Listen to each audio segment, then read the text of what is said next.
এই খেলা থাকে নি। আসসালামু আলাইকুম দর্শক, এটা আমাদের 50% জল করার একটি পুকুর। এই পুকুরে এবার আমরা তেলাপিয়া মাছ চাষে দিয়েছি। আমাদের মাছ চাষের বয়স আজকে 1 মাস 2 দিন।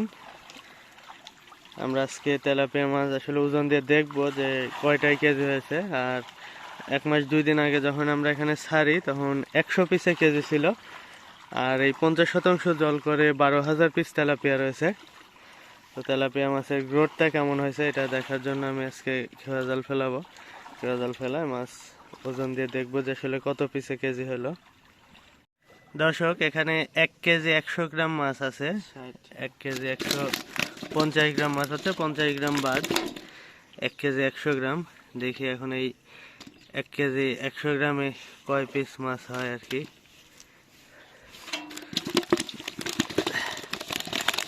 এই খেলা থাকে নি।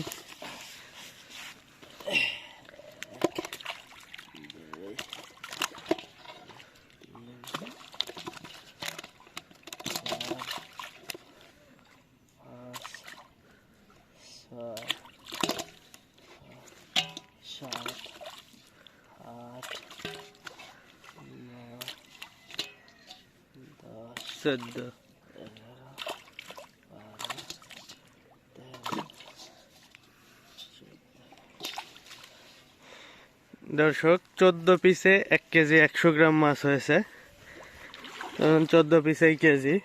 তো এই 50 শতক জল করে 12,000 পিস তেলাপিয়া 1 মাস আগে ছিল 100টাই কেজি। মানে 1 মাস 2 দিন হচ্ছে, 1 মাস 2 দিন আগে 100টাই কেজি।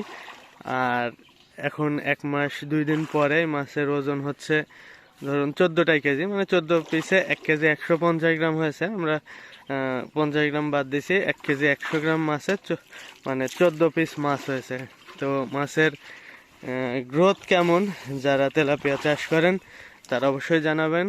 আর এটা হলো নারিশ কোম্পানি তেলাপিয়া, এবং খাবার দিয়ে আমরা নারিশ কোম্পানিরই খাবার দিই। তো রেজাল্ট কেমন যারা নিয়মিত চাষ করেন তারা জানাবেন।